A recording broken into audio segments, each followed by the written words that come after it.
Did you just do like an Oscars wrap it up? I'm worried about the weather, and I had a funny feeling in my head that we're going to have a power short. So I just wanted to, yeah. Is there a storm? I can feel I've got a weird sensation in my body. Oh, that's creepy. Yeah. Okay.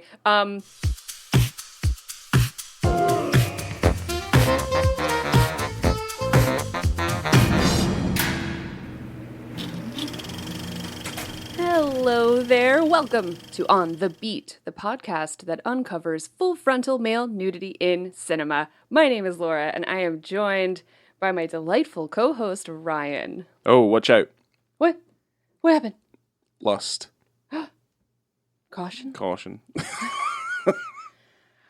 Someone has to put down a wet floor sign. Don't want to be slipping in that. Ew. Gross.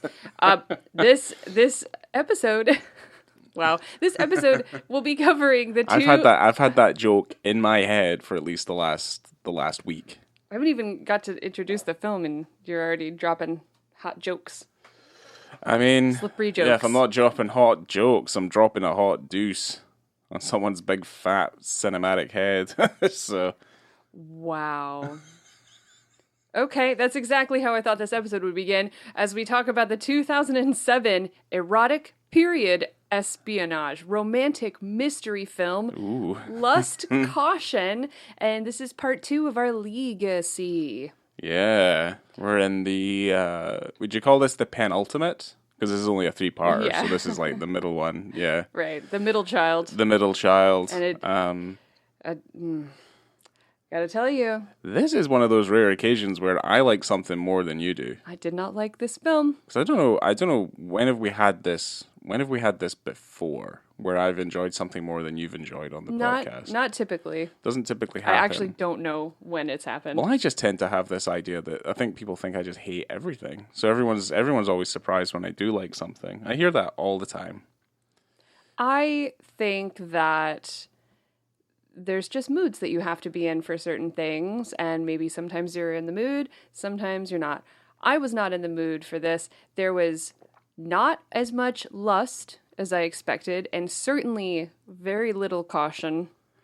Yeah, I will say there is some. Yeah, it begs a little bit more kind of exploration and explanation, like kind of how this. I don't want to call it like a love story, but it's kind of like how it is in how it's kind of penned, I guess, in the notes. Let me just get out some facts. Yeah. Facts real quick. So this film stars Tang Wei as Wang Shai-chi, or Mrs. Mac. Yes. And Tony Leung as Mr. Yi. Fuck yeah, we got to talk about Tony Leung for a little bit. You've been waiting. You're like, oh, I can't believe there's a penis. You get to see Tony Leung's penis. He's one of my boys. I've always liked Tony Leung. Yeah. Ever since I got into Chinese, Hong Kong, Taiwanese cinema, like I've always admired Tony Leung. Infernal Affairs, right? He's in Infernal Affairs. I love Infernal Affairs. He is a superstar. So yeah, I mean, I'd say Infernal Affairs was a film that I remember showing you. Love. And Infernal Affairs, if anyone's not aware, was later adapted by Martin Scorsese into what became The Departed, which I think is... say it like they say it in the film. Departed. There you go.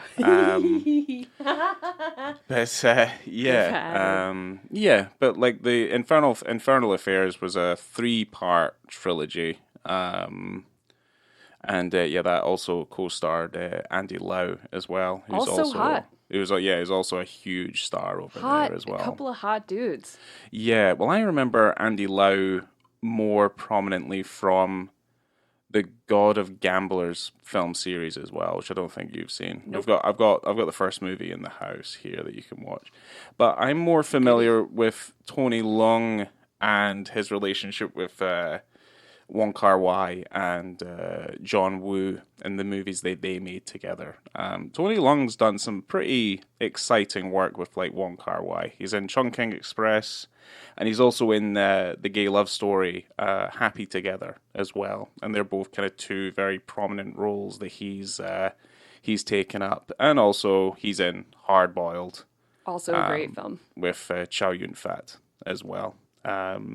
So yeah, I've got a lot of respect for Tony Leung. He does elevate this film a little bit. Yeah.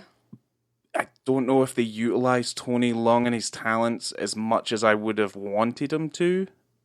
But it's not as bad as what they did to him with, when he did that Shang-Chi film. He is fucking wasted in that movie. That movie's not very good. It's fucking dire, yeah. So let me just drop the synopsis of this film from Letterboxd, and luckily it's not very long. Good. During World... You mean like an actual synopsis this Correct. time? It's yeah. I believe this is 2 sentences, so Okay. It's perfect. During World War II, a secret agent must seduce, then assassinate an official who works for the Japanese puppet government in Shanghai. Her mission becomes clouded when she finds herself falling in love with the man she is assigned to kill.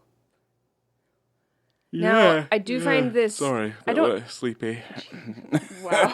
Yeah, sorry. It was really short. It was short. The movie's not. The movie's close to almost 3 hours long. Okay. I have a bit of a problem with this synopsis because I walked into this film thinking it was going to be more secret agent-like. I don't know if I consider her a secret agent. So she plays like a college student who gets wrapped up in a kind of a resistance movement, like with a bunch of actors. Yeah. Right? Am I well, wrong? they all have an agenda. I mean, even obviously the head of the troupe, who's effectively the director, he's got a fairly extensive backstory in that his family, his brother went to war and he obviously passed away, and then he wasn't allowed to go into the army. But it was obvious that he wanted to fight. He wanted to fight for his country, and he wanted to fight for his rights, because he's effectively seeing the occupation of his country from Japanese forces during the Second World War. Right. So he has quite a fair amount of motivation to defend his honor, and in doing so, he does. They do start with this relatively it's politically motivated stage show that they put on. It's just wild, because I'm watching this film and I go, okay, they're doing a play about the resistance, and it catches on a little bit. People like it. And then I feel like it just jumped immediately into a bunch of these kids going, you know what, guys? We are such good actors. We should become secret super spies and murder people. I think there's... It was a leap to me. Yeah, I think there's more to it than either they explain or they go into, but... The way these things tend to start, or at least the way that these things started, at least back then, and in these separate countries, and I think, I was familiar with stories like this in Russia as well, obviously during, like, the Russian Revolution, and obviously, before the rise of fascism in Germany in, the 1920s. It does start very kind of at a grassroots level, so he'll have been putting out propaganda and politically motivated information out there. In this case, it was a stage show.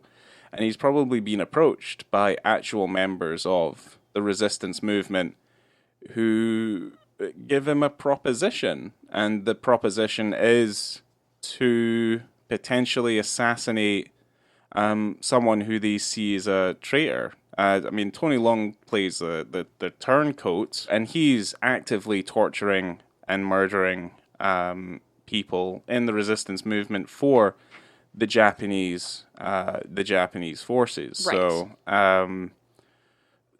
I don't see it so much as a leap, because historically that stuff kind of makes sense to me, and they would have started relatively quite young. What I quite like is that obviously with our main character, who's her alias is Mrs. Mac, or I can't remember the rest of her name. I was trying to her actual name. Chai-Chi. Wong Chai-Chi. I like the fact that she progresses from just going into this troupe, becoming an actor, and then eventually she takes that ability of being an actress into seducing, obviously, Tony Leung. And this is a story that kind of takes place over several years, as the war is still going on as well. So Yeah, 3, 4, 5 years at most, I would say. At least, yeah, at least. I think the war has literally just started when they start doing the stage show, or at least the occupation has started around about that time. So 3 or 4 something odd something years later, obviously the Second World War is still going on. Well, this film was based on the 1979 novella by Eileen Chang. And it's interesting, I was reading about the title of the film because apparently it has a double meaning. So the character for lust, like I don't know if it's like the Chinese character for lust, can also be read as color. Huh. And then the character for caution can also be used as ring. So the title could also mean colored ring, which obviously plays a role. It's a real big piece of symbolism throughout the course of the movie. Piece of jewelry. Oh, it is ugly as sin. It looks like I said when we were watching the film, it looks like a wedding cake. It looks a little bit like a wedding. The biggest ring I've ever seen. It looks like the sort of thing you put over your toilet brush to keep it nice and colorful. I don't even know what you're talking about. So, like, back in the day, I remember at my grand's house... You'd, like, bejewel your toilet brush? Well, no, you had a toilet brush, and then you had a toilet brush cover, so you didn't see the toilet brush. You just saw, like, I don't know, like a woman with a dress on, and you would just, like, pop her on. Oh. And she would cover it, and you'd be like, oh, isn't that nice next to the toilet? It's just something else that guys would end up pissing on accidentally. Because they were usually made of fabric as well, so they just soak up all your stinky piss. Ew. Yeah. Wow, okay. Pretty nasty. That's not to say I did that, but I wouldn't be fucking touching that. No. Not a million years. It is covered in piss. Yeah, I always think about that with the toilet seat covers. Anyway, I feel like those got pee-pee on them too. Yeah. Also, my gran had one of those as well. Those furry ones. Yeah. So. Okay, where do I go from there? So, our main actress, our main actor Tang Wei, the real person, she was ostracized from mainland Chinese movie industry and didn't work for 3 years after this film because the State Administration of Radio and Film and Television disapproved of her sexual acts in this film. So, do you think Tony Leung was blacklisted from Chinese cinema? Probably not, because he's a man. That's right. That's probably not. Superstar Tony Leung. I remember back in the day when Lust Caution came out, and there was quite a massive stir in regards to how graphic the sex scenes were in this movie. And there's also a fairly graphic, rape scene. Are you gonna? Yeah. Yeah. I was watching that scene, and I don't consider it a rape scene just because. Yeah, a little bit. Yeah. And the thing is like, it's also a bit of a double-edged sword, because if you say it is, and people are like, well, no, that's obviously not rape. What do you decide was rape? But then if you do, yeah, and it's kind of like, it's kind of also like, well, if it is, if it isn't, then, you need to describe in further detail, like, how it is. I personally think it's kind of borderline. Absolutely. To me, it looks like aggressive sex. Yes. So that's the first time these characters have sex, is really rough. And I know, yeah, like we were saying, people consider it to be a rape scene. He pushes her up against the wall. He slaps her with his belt. It's very wraps her up with his belt. Very violent. But then he rips her clothes off, and that bothered me because clothes are so expensive, and stockings and stuff.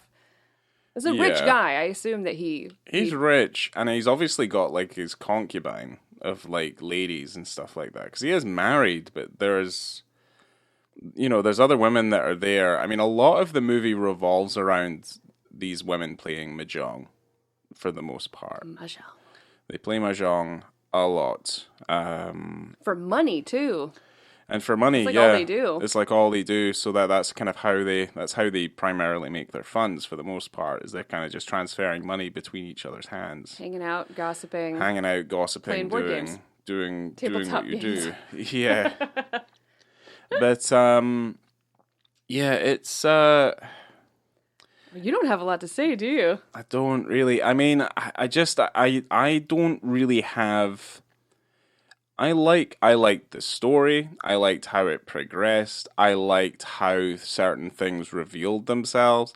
There's an obvious feeling that Ang Lee is a massive fan of like Alfred Hitchcock and stuff. Yes. Like this is obviously influenced by like To Catch a Thief and North by Northwest and like a whole bunch of like Marnie, like loads and loads of like those Alfred Hitchcock movies that he's just basically channeling into this. But obviously, you know, there's quite graphic sex stuff, and there's also like there's a really violent like murder scene in the movie as well, which I thought was fantastic. Yeah, that was really cool. I did write that down. I wrote the stabbing scene and put a little sad face. So earlier on in the film, they're amateur spies, right? Pretty much. This theater troupe, they're amateur spies, and so they're like fringe activists who are deciding that they're going to go through with this. They think the problem is that they are very small fish in a very big pond. But they get found out real fast, yeah. Really, really fast. Really quick, yeah. And it's so awkward because it begins like they're going to be a shootout, and then there's just a struggle, and then the head activist director of the troupe grabs like a little knife, right? The guy had a knife, or someone had a knife on them, and it's not that like this room is full of like there's 6 other activists. There's this one guy who's like gonna out them all, and he's Mr. Yee's like friend or point of contact. Like this is the reason why Mr.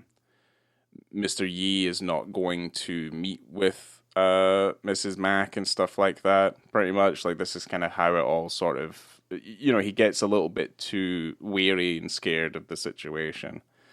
But I guess like what you end up seeing is basically this very visceral and very kind of clumsy murder sequence where it's like, yeah, we can't allow this man to live, so we just have to get the courage up to stab, like to murder him, so that he will not talk. And that's effectively what happens. So it's a very visceral, very, very grim, very dark.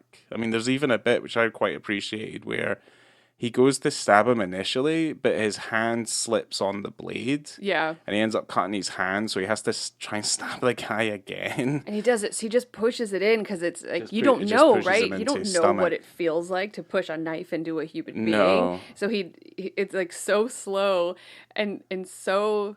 Oh, it's so horrible, but it's almost a really rough, Murder on the Orient Express type of thing, because everyone gets their hands in. Everyone gets involved. Yeah, it's like everyone gets a poke. Yeah, it's like the end of Lady Vengeance. Yeah. Where they just they're all like, fuck it. Well, they're just like this. Like do this, it together. Yeah, we all get a piece. Well, the thing is, this has to happen, otherwise they are all dead. Like that's pretty much it. Like they have to murder this man.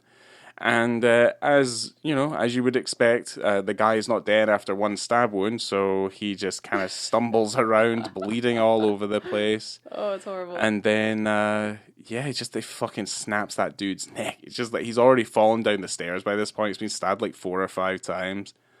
And he's dying, and he just fucking snaps that guy's neck, just rotates his head all the way around so he can see his back. It's so hard to do. It's super fucked. But like again, we're just like telling the story of the movie. Well, there's this other part that I wanted to talk about just for a hot second. Okay. Where they're prepping, right? So you have this troupe, they're prepping to be spies, and she's got to seduce Tony Leung. But she's never had sex before, and she's playing a married woman. Yeah, see, I actually quite appreciated this stuff. Oh, I don't have a problem with it. I thought it was really interesting. Yeah, because you really started to kind of get the ins and outs of, like, I guess the culture and their background and stuff like that. Well, also their commitment to this situation. Because, I mean, that's a big deal, you know, culturally, I think for people, that's a big deal, like losing your virginity, right? Mm. And none of these people had lost their virginity except one guy who had sex with a prostitute. Yeah. I guess someone that had hired for him. So he's the only one that's had sex before. And they're like, well, I guess you're going to have sex with him. And he's just chugging some sort of alcohol. and just gets on top of her, and it's the saddest, like, grossest, just dry pumping. You know, she was not ready. Well, to be fair, I mean, they have to get her sex ready, technically. I know, but to be fair, Ryan, as a woman, you gotta put a little bit of pre-work in there. You can't just jam it in, especially on the first time. Yeah, I know that. It's not good. Well, it's not. Yeah, well, it's not good for the dude either. It's not exactly. It's no fucking. It's no flower and rainbows. Bad. But no, probably not. But it's still gonna chafe. Yeah. But then she does it. It's not like she does it just the once. She does it a few times just so she can get the hang of it. You know? She ends up fucking the guy like a number of different times. But then he says to her at one point, he goes, "Oh, you seem more responsive today." Ew. Yeah, it's pretty gross. Ew. Yeah, she's like, I don't know. I'd rather you didn't explain this while we're doing it. She's super committed, and you know, I was like, okay, she's really gonna go for it. I mean, this one moment in her life changes everything for her. So instead of going to school and continuing to study and getting a job, she just becomes a spy. Just by a happenstance meeting with this guy who goes, "Come try out for my play." And it changes everything. Like it becomes her life. Pretty much, yeah, much. So it's really crazy. Yeah, it's like I say. I think it's a very. I think it's a very interesting story. It's just it's a little long. Yeah, no, it's incredibly long. Yeah, we were also a little bit apprehensive to do this episode. Like, this is sometimes we go into it because, like, I think the last one that was super long was It Play in the Fields of the Lord, and that film's almost 4 hours long. I did not get bored during that movie, though. No, I didn't really get bored during it either. And that movie's not. I don't know. Like, that movie shouldn't be good. The movie shouldn't be good. This movie has got a really strong story, but it does feel a little long. You do feel like you're saying the same shit over and over quite a fair amount, so, you know, it could have done with a wee bit of trimming. But yeah, I like some of the details in the storytelling, though. I do like that stuff. Well, why don't you talk about it? What did you like? Because I don't have anything nice to say. Oh, okay. I'm just kidding. I have some nice notes. I was talking about, you know, how, like, her development from, you know, becoming an actress just by this chance meeting of that, and then that leads them to having to pretend to be somebody else in a spy espionage sort of situation. And I like the landscape of the occupation with Japan, and obviously the high level of poverty that's going on during this time, and the amount of desperation. And also, you know, we hear more, we don't see, but we hear quite a fair amount about the horrible things that Tony Leung and his compatriots are doing to these resistance fighters as well. So it's a lovely kind of detailed, like, I think it's immaculately made. Yes. It looks amazing. And certainly it's shot by Rodrigo Prieto again. Brokeback.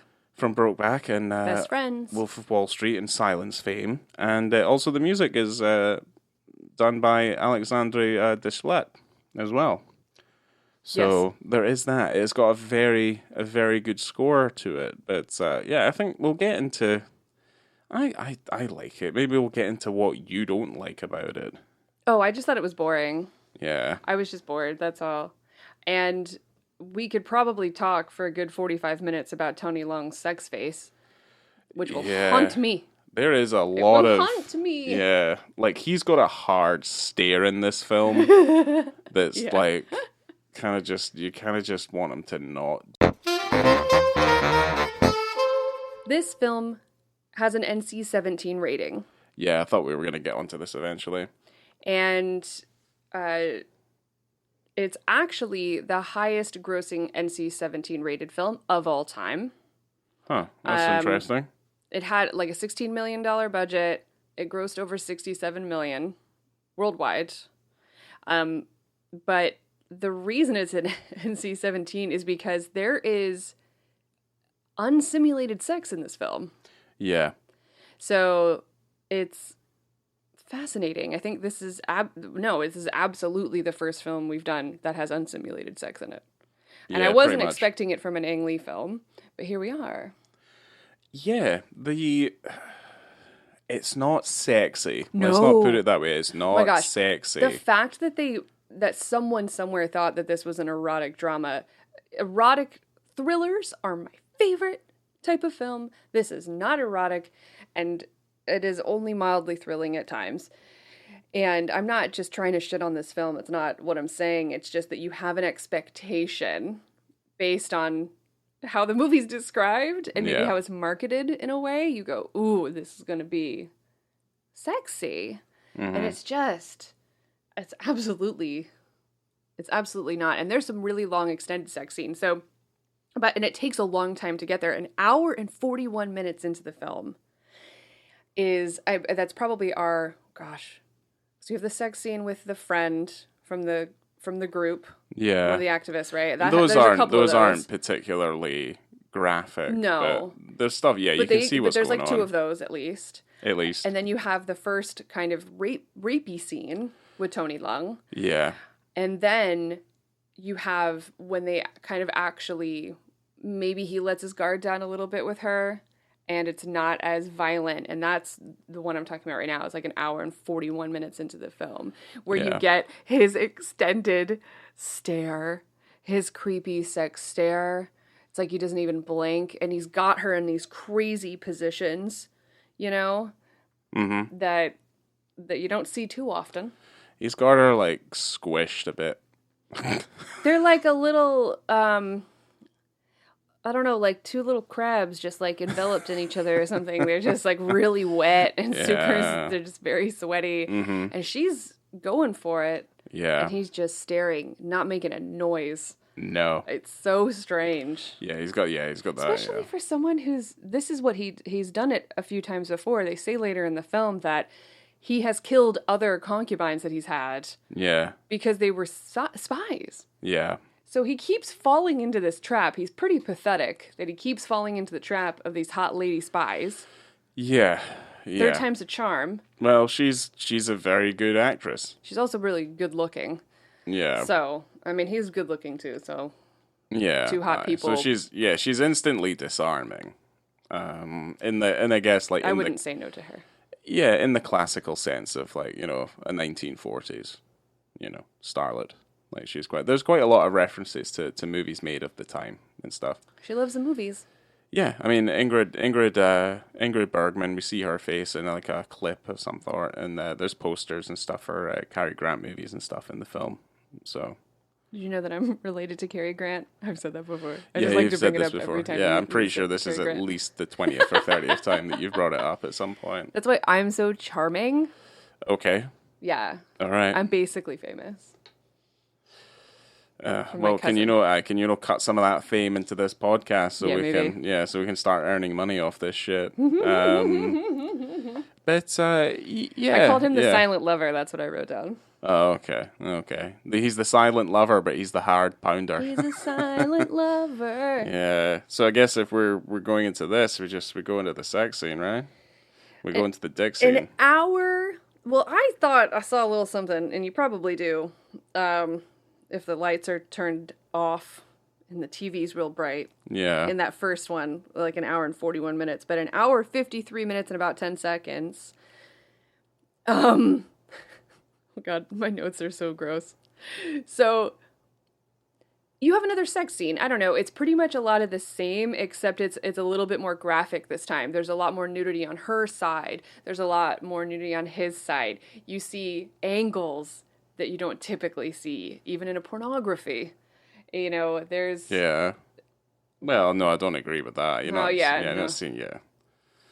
don't agree with that. This is not pornography. I didn't say it. I said it's not. You're not a woman in her mid-50s being like, I can't believe it. You picked up The Handmaiden. It's pornography because the Daily Mail told me it was. I didn't say it was pornography. Listen, it's just not something you typically see. The angles, I'm saying. No, there's a lot of detail that you would not focus on if you were trying to say get an R rating, for example. Like Like the shaft. You see you see the dick going in. You do. You see the dick going into the vagina. You do. You see the intercourse. Thank you for being so scientific about this.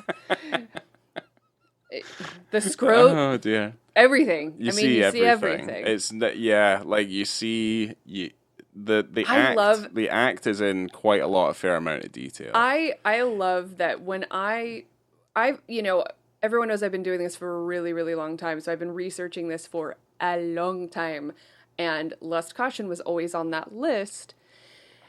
And I remember you saying to me, you seeing it on the list, and you go, there is no way that he gets naked. There's no way. And I go, there's no way. He does. I'm pretty sure. And you're like, no. It's like when other friends will say to me, like, I'm pretty sure someone gets naked in this movie. I'm like, if anybody's going to know, it is me. Yeah. I'm the expert. I'm the subject matter expert on full frontal male nudity. Thank you very much. But it's hilarious to me, like, how much you were fighting it. You're like, is there no way? And here we are. Now. I didn't think my boy was going to put himself in that kind of position to be like that. He put himself into several positions. He did, yeah. He did not, he did not faff around. But the thing is, I mean, I don't know, good for him, because I don't know. Here's the thing, like, this is also something that's obviously a little bit cloudy, is like just kind of what does having scenes that are unsimulated in that way, that are so kind of raw like that, like, what does it add to the story? Right. You know what I mean? I genuinely don't think it does. That's my only main concern, is that I don't know if this adds anything to the overall story. If I think of other films of like this ilk, right? You think about Last Tango in Paris, or probably much closer to this, just culturally, is Nagisa Oshima's In the Realm of the Senses, or as it is in Japanese, I no Kurida. Is I think is obviously a very, I mean, there's a scene in that with an egg, and we'll probably watch that movie eventually. I don't know if there's a dick in it though. Hope there is, but but yeah, I don't know if there's actually any sort of penis in that movie. Okay. Just because it's Japanese, and ordinarily Japanese movies, I mean, they even pixelate the dicks in their pornography. So I'd be very surprised. So that's why I feel like kind of have a relatively decent understanding of movies of that region and stuff like that. It was surprising to me to see such a level of quite gross detail on show here. Oh yeah. And I do like, I think there's an argument to be made if whether or not contextually it is adding anything to the story. I'm not 100% convinced that it is. The story itself is also quite kind of raw and real, and there is some things in there, but the thing is like the rest of the movie feels relatively quite quaint, and I wish it was a little bit more kind of twisty-turny sort of espionage spy movie, because there is a sense of danger that's like ever present and stuff in the film. But keep on the dick scene. I'm not done. Yeah, I guess so. I have some facts. Are you ready? Here we go. Okay. Ang Lee said that the directing of the sex scenes in this film were more difficult than directing the complicated fighting scenes in Crouching Tiger, Hidden Dragon. Okay. They shot over 11 days on a closed set. 11 days. Straight. Consecutive. Oh dear. Okay. Ang Lee initially hired Ryan Zhang to be Tony Leung's stand-in for the sex scenes, but the actor felt embarrassed and gave up. So Tony Leung was like, I'm going to do it myself. Okay. Both Tang Wei and Tony Leung were asked whether the sex scenes in the movie were unsimulated. Tang Wei said, in the movie, we're just doing what we should do to have a baby. And Tony Leung said, when the bodies collide with each other, it is indeed like a fake show. Which is weird, and I'm not sure what that means, but I do believe, like, everyone, it was unsimulated. Okay. So okay. Everyone agrees with that. Ang Lee has said it. So, but yeah, it's pretty. Yeah. I just love that he hired specifically a stand-in to do it, and he's like, nope. no, this is too much for me. Yeah, that's kind of wild. Yeah. Yeah, I mean, I commend the performers for what they do. I think that does kind of beg the question of like whether it adds anything to the movie. I mean, I do like the scenes, honestly, because they do, in terms of like, there's just a raw sexuality that's there, and it's also kind of because of the lack of, because she's gonna be this person's final destination. Like, that's what she's looking for, and she's like begging for it later on in the story when she's having those meetups with the other parts of the activist group, where they're like, I hope you just burst in one time and you just murder him, because I'm like, she's far past it at this point. It was confusing. I was never, I mean, that probably lends to the storytelling as well, and her character, but I was never quite sure if she was really falling for this guy or if she was just an incredible actor. Because you're right, she does go to her activist friends when she gets this, when she levels up to being a professional spy later on. And she does say, like, when is this going to be done? Like, I've done enough. I've given you everything. Why are you not just doing it already? And time keeps going and time keeps going. And it looks like she's gagging for it. Yeah. And so it was a little confusing to me. Where are you going with this? I don't see her falling in love. Maybe he's just really good in bed, and it's just like a perk. But yeah, this is kind of where I have the biggest issues is with its ending, because I don't feel like the ending is justified. It's a little bit of an eye roll, and it kind of just it ends unceremoniously as well. I want to just say one more thing about the sex. Oh, okay. Because of how graphic it is, and to be fair, we're saying you see angles that you don't typically see in a film like this, but it's not gross or anything. They are very sweaty, but that's just what happens. It reminded me a fair amount of those other two movies that I just Last Tango in Paris is disgusting. Yeah. That's gross. But it is. Ew.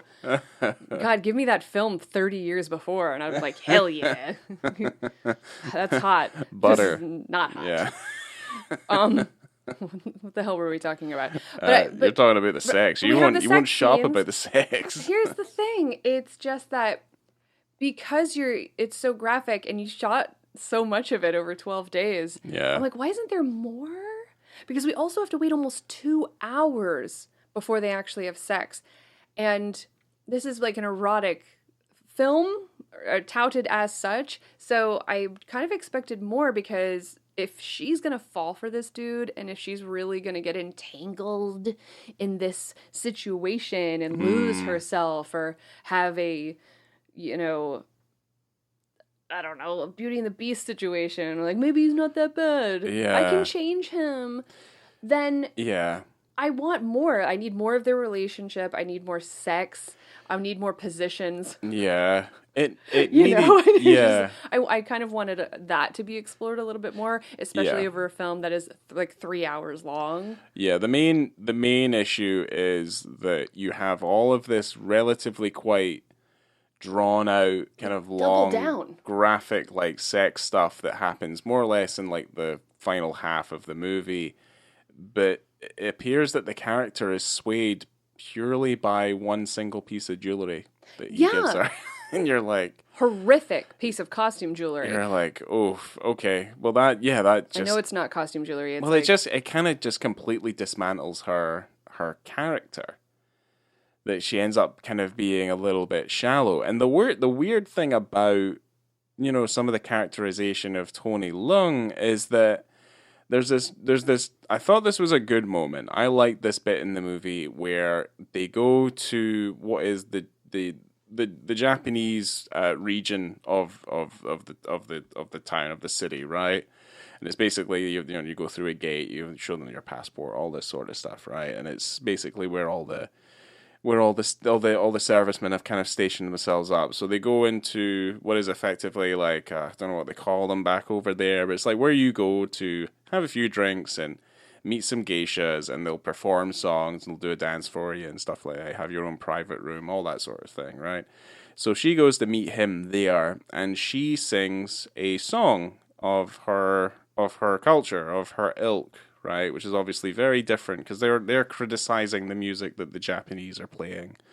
And then she sings, she does a dance, and Tony Leung starts to like well up, and he starts to cry from what she's doing. He starts to melt a little bit, which I quite liked, I guess, to a certain degree, where it's kind of like, oh, this is like, he has a sense of, like, he does have a sense of national pride, and he has this, like, this self-awareness of being like, well, yeah, no, I'm a fucking traitor of my country, and I've sent my own countrymen, and I've killed my own countrymen for these invaders purely on the basis of like monetary gain, because that's all it can be for. Oh my gosh, I didn't connect that at all. Oh, did you not? I thought he just really liked her song and was falling in love. No, I thought it was because of Maybe I both? thought it was because of that. It could be both. I mean, it's very simple to be like that as well. But again, like, it's not a story about him connecting with her romantically. It's No. about the fact that she is connecting with him romantically, but you don't really see it. Like, it's not particularly clear. Because I don't know if what she's saying to him. You know, I've been waiting around for you all day. I've been thinking about you. Where have you been? And things like that. And I go, Yeah. Is it just because you're a spy and this Well, is I your think job? it is. I think it is that she's a spy. I just didn't Or like she's the just fact. really hungry for that dick too. I mean, maybe, but I mean, here's the problem: is that there is a romantic interest on the activist side, and it's obviously the director of the acting troupe just before that, and she tells him that, like, well, you're just 3 years too late. Pretty much is what she tells him. Yeah. Well, that was dumb. I just can't wrap my head around the fact that she's swayed by a piece of fucking gaudy jewelry. Yeah, well, by the he end said of the something movie. in that moment as well. You know, she goes, I don't know how I can wear something this expensive out. And he goes, well, I want you to wear it because, like, you're mine and we're together. And you know, it's like a representation of us being together. It was more that you don't have to worry about wearing that because you're going to be with me. Yeah. You know? Yeah, but it's also, I mean, he did say it's like a symbol of what they got going on. Yeah, but it also harkens back to the opening scene of the movie where all the rest of the women there, they all have these expensive rings on. It's It's obviously... it's apples and oranges after a certain point, because certainly the way the film ends, like, I don't like the way the film ends. Like, Yeah, at all. so here's a big fat spoiler for the end, because I want to talk about it, because it didn't bother me, because you kind of knew where it was going to go. Someone's going to die, right? And so you have to know, you got to wonder who's it going to be. Is it going to be her because she fucked up, or is it going to be him because she did her job? And I didn't know where it was going to go for the longest time. So when they're, you know, they have that whole scene with that gigantic wedding cake of a ring, pink and diamondy and so large. Yes. And this is the moment where everything's come together. You got the assassins outside from the resistance ready to gun this guy down. And you're waiting for it to happen, and she's nervous, and she's being a terrible actor. But I'd also be really scared if I was standing right next to the guy that's going to get shot at any moment. Yeah. But you see her struggling after the ring. She gets the ring, and her internal struggle is so loud. And he's wondering what's going on, and he's probably nervous because he's been through this before. Yeah. You know, he's like, oh shit, here we go again. And she just tells him to run. Yeah. And I'm like, dude. But I thought even in that moment, she tells him to run. He's like, oh God, are you fucking kidding me? He runs out the door. And I'm like, okay, they can definitely get him. Right? I still thought they were going to get him. Yeah, I thought they would have. Like, I thought they would have got him. Space. Here's the thing, is that her, like, pre-warning him and he, like, runs out. Like, there's this idea that, like, well, one, I don't know. I don't know what the activists were looking to do, like to assassinate him. I don't know what they were looking to do. Were they going to wait for the slow walk back to the car after they left the They jewelers? could have done it on the way in. Could have done it in the way in. They could have walked in to the jewelry Could store. have blocked him from leaving the jewelry store. It just looked like they were didn't not. know who was going to do it either. Well, no one was. I mean, I don't think that's really her concern. What my issue is that by her effectively pre-warning him, and he's able to get away. All she does is the whole basis of her story becomes a completely fruitless endeavor. And you know exactly what happens. They all get caught. They all get executed. That's exactly what happens at the end of the movie. She sacrifices her life and the life of all of her friends and activists for this piece of shit man. Yeah, because she doesn't survive. It's not like she's like save her. He's like, oh, thanks, love. Let's continue on with the fucking. Like, it doesn't go that way. No. They just line them up. They're at a quarry, and they just all get shot, and they get dumped into the quarry. Right. And she has to look at all of her friends in the eye when she's sat there. They're on their knees, and it's just like, we're gonna die. And it's like, well, fuck you, bitch. It's like, why did you do this? Mind-blowing that his top assistant security guy knew everything. Yeah. For a really long time, he knew about the college group, that they're activists, and how the girl was a freaking spy. Yeah. And Tony Leung goes, "Why didn't you tell me? You knew everything?" He goes, "Oh, well, I basically knew you were having sex with this girl, so I was just going to leave it until the last minute," which is ridiculous. That's so dangerous because she could have killed him at any time. The film, I mean, with that piece of information, what could have happened at that moment is that's when the activists are picked up then and there. So there's not this like pre-warn. But I mean, I would rather they were like, oh, they pick them up, and then obviously later they cordon off the street and they like prevent her from leaving. I feel like she just she just goes back to him. She just kind of gives up. Yeah. Like it's a real weird kind of conundrum, and it's like because the love story wasn't kind of told strongly enough, you feel like it comes a little bit out of left field. She even has a little cyanide pill that the government bro gives her. Yeah. And she thinks about taking it. And in that moment, I go, what the fuck are you good? Why would you do that? Yeah. There's such chaos happening. Just get out. Get out. Yeah. And even she just though you don't sits there. deserve Yeah, it she just sits there. You're dumb. It just feels a little bit like because the story was leading up to such a strong point. I mean, I like the idea of her struggling with her emotions if they were at all powerful enough for me to feel like that was the case.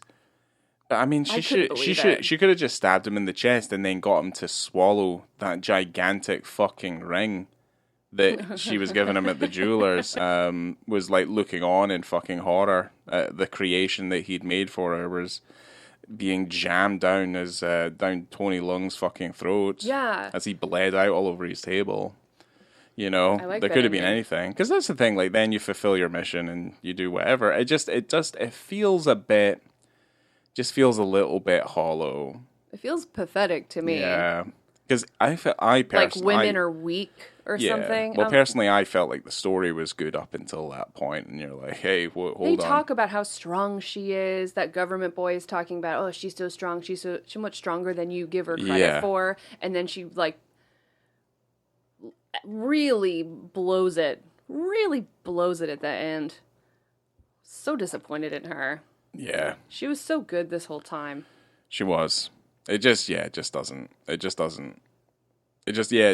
a little bit disappointing. Yeah. You know, you hate it when a film ends badly. It's just like, it's the worst. It's the worst thing. Yeah, well, that's that. Ratings. Yep.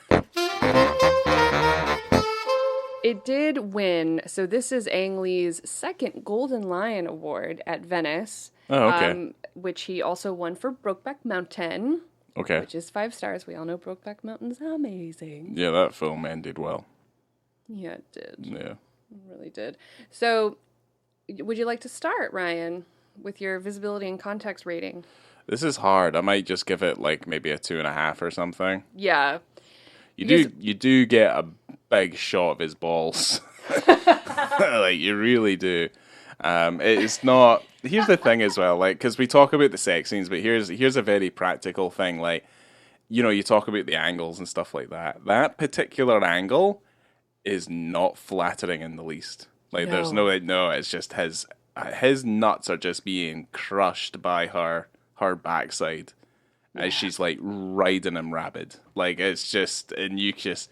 Sometimes they come in and out of the light, and you're just looking at those little balloons, and you're like, Jesus, like, it's not flattering. I'm just gonna put it out there. It's not flattering. And to be fair, when people have sex, like, you're not seeing all of the details when you're having sex, right? So with this and where the angles are and what you're seeing, and you're seeing it quite raw and ready. Yeah, you're seeing it from a position of like, there's a reason why people don't have mirrors in their bedrooms and stuff like that, because you don't want to catch a sight of yourself, like a slight fold in your back that you didn't realize was there before when you get yourself into a particular position, and you're just like, I'm fucking disgusted with myself. I wish I was dead. It's fucking horrid. Fucking horrid. It's such a deep fold as well. You could like stick a pen in it, and it would stay there, Oh my gosh. So like it's it's not flattering. But I will say, like, I'd maybe give it about 3 stars, because this is probably the raciest of any of the scenes that we've covered. When we talk about, like, I guess, dick scenes and stuff that we've done, and obviously this is episode like, this is 48. 48.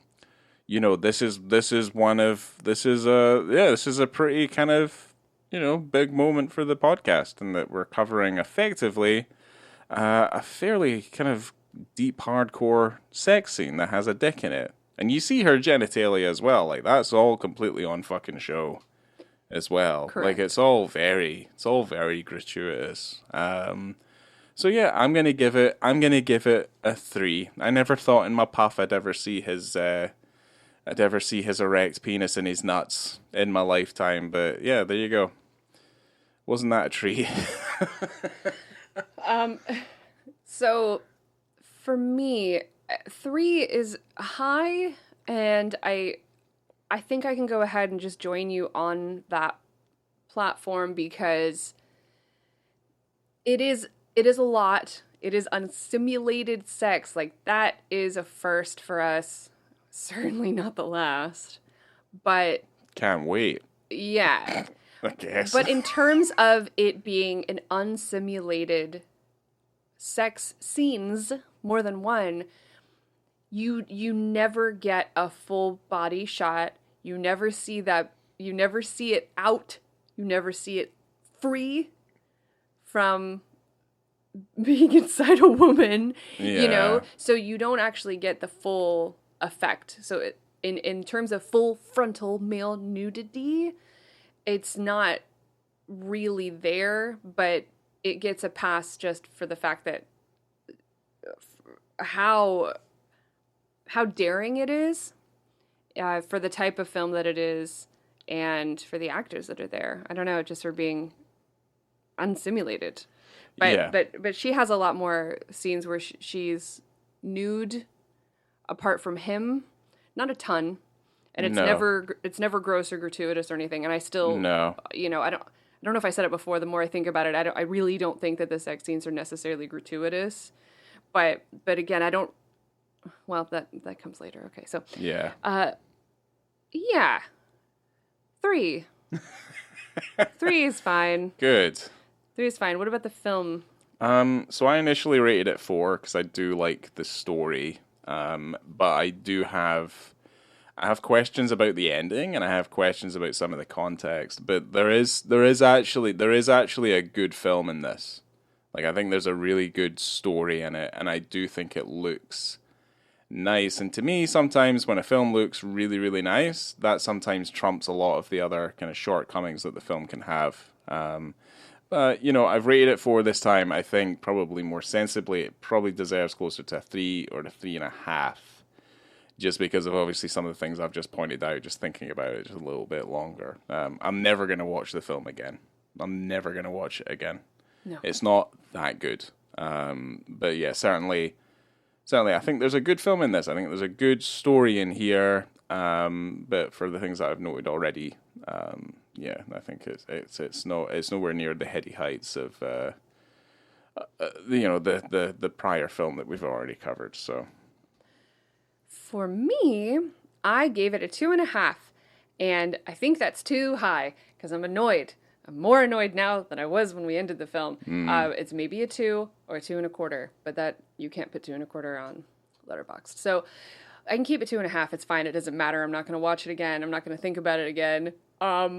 I thought it was too long. I didn't understand a lot of the motivations. I did think that it was weird that all of a sudden these people were just going to be murdering people, which is quite something, to just not even be in war. Like, I know that the country is at war. Like, the world is at war.